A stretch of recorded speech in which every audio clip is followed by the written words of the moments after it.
Okay, hi everyone. Hopefully you can see this and hopefully you can hear me on this too. I'm using a different app to kind of go through some of the poems. So first up is Robert Hayden. And in your book, I'm going to reach for my book right now, you have Middle Passage, which is probably one of the longer poems we're going to read this semester. But it's also very experimental and it's also very different. So after you listen to the audio notes on Hayden, which I went into a little bit more in terms of talking about middle passage, what I'm going to do here is just take you through a little bit of the themes kind of line by line. To my left and on your screen here is Middle Passage on the Poetry Foundation page. So you can notice that right up here in the top, and I'm going to switch just to my screen view for a second. In the top of the corner up here, you can listen to Robert Hayden actually say the poem. And that's what you want to do because hearing him read it out loud is much different than from when I'm reading it as compared to when you're reading it right here by yourself too.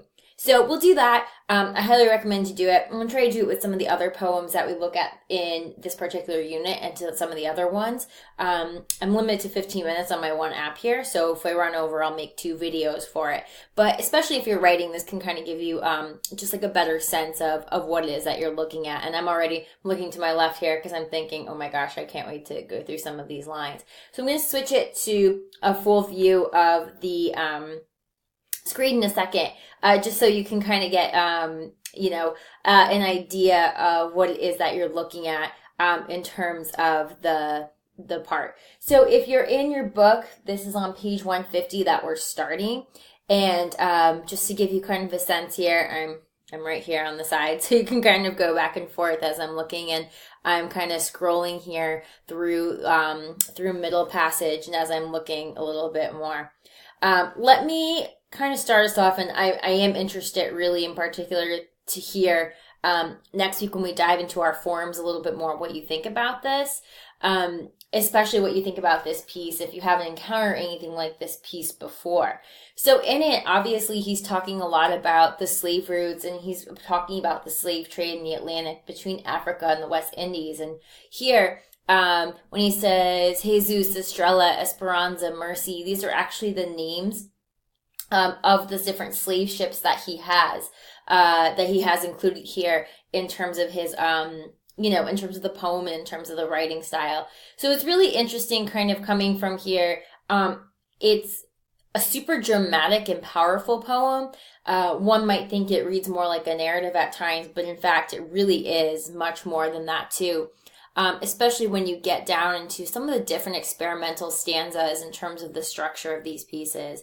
It's most definitely, in my mind, kind of a synthesis of all these historical voices, and they're really kind of going back and recalling these awful events of what happened. Middle Passage is probably his most famous sort of heritage poem that he has going through, and it seems in a way kind of like an epic. So if you remember from sort of back in the day, you have these epic poems that kind of start from beginning to middle to finish, and they have these a lot of tension and kind of action, and they tell their own stories in there. Well, in a way, Middle Passage kind of seems like an epic as well, only sort of like a miniature one in that kind of way. It has sort of the same kind of conventions and devices, sort of the same techniques, but what he does here, I think, in my opinion, Hayden includes way more characters that are brought to life, pieces that are brought to life in this kind of depiction that he's written here. So you can kind of categorize that in there. Now, here in Middle Passage, he's really treating the origins of what he considers the slave trade in Africa, and he relates that to the development of a new ethnic group, which is Afro-American. His purpose here, I think, is kind of 2 parts, that he wants to write a poem that would really address people who didn't understand African American history, who really had such false notions of where this sort of came from. So I think that's one intention, to address sort of the lies and the misconceptions that have kind of come out about that too. I think the second is to bring a hero kind of to the forefront, and so that way that people can kind of resonate, even with a piece of poetry as it is, can kind of resonate with that a little bit more.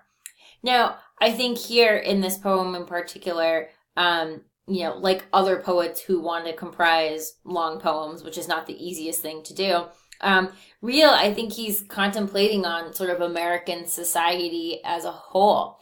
This particular stanza here from 10 April 1800. Black, rebellious, cruel and easy, our linguist says, their moaning is a prayer for death, ours and their own. Some try to starve themselves, lost 3 this morning, leaped with crazy laughter to the waiting sharks, sang as they went under. So I think, too, this really humanizes a lot of aspects of areas that we don't often get through the portrayal of history, and aspects that we don't often get or talk about quite often, necessarily get the right sort of truths in that kind of way. So there's a lot of structures that we want to look at here in Middle Passage. The poem itself begins really in guilt. Sails flashing to the wind like weapons, sharks following the moans, the fever and the dying, horror the corposant and compass rose. Middle Passage, voyage through death to life upon these shores. And I'll scroll down a little bit here to look a little bit more. So almost very much this poetic voice has been very much subordinated to this reality of injustice. Like you're on all these different slave ship names. And really, especially, it's only after we get through the majority of this do we see kind of his rhetorical purpose in the poem. And that's to show this narrative, to show this history, to have it sort of come out. The first section is very much involved here in the first couple parts with opening the poem up to its historical meanings, its morality, most especially when you have references here to Jesus and the Savior. That's particularly an important part. And also the individual dimensions of the poem. So here, putting that I perspective, for example, 8 bells, I cannot sleep for I am sick with fear, but writing eases fear a little, since still my eyes can see these words take shape upon the page, and so I write as one would turn to exorcism.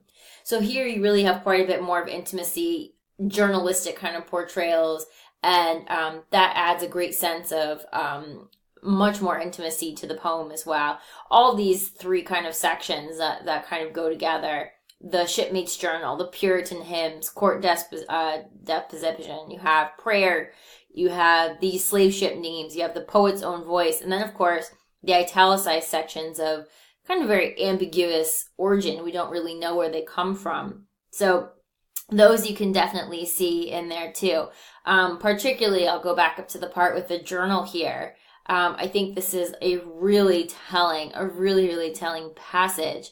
And so very much a lot of poetic value kind of comes out to this part.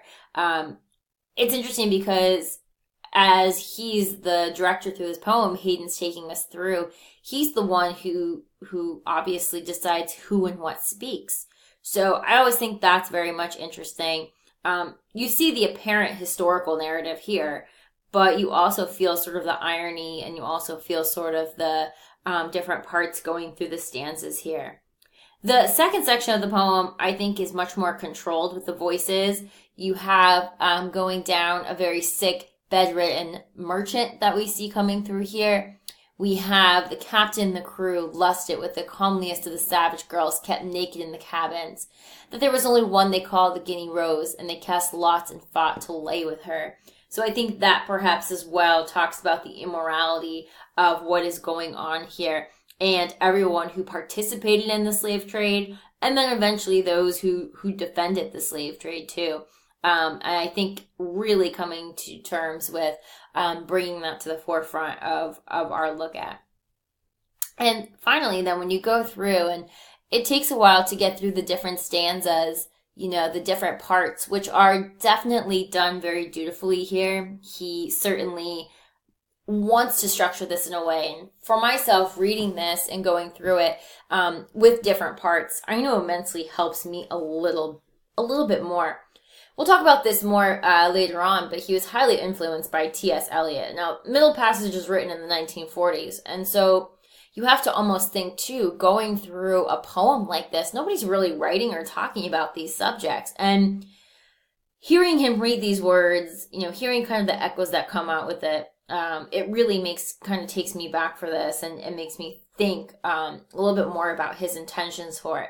This is a very modernist piece. It's very different. He uses all of these fragments throughout history, these fragmented segments here, and really kind of uses song and memory and even pieces of existing literature in here as well.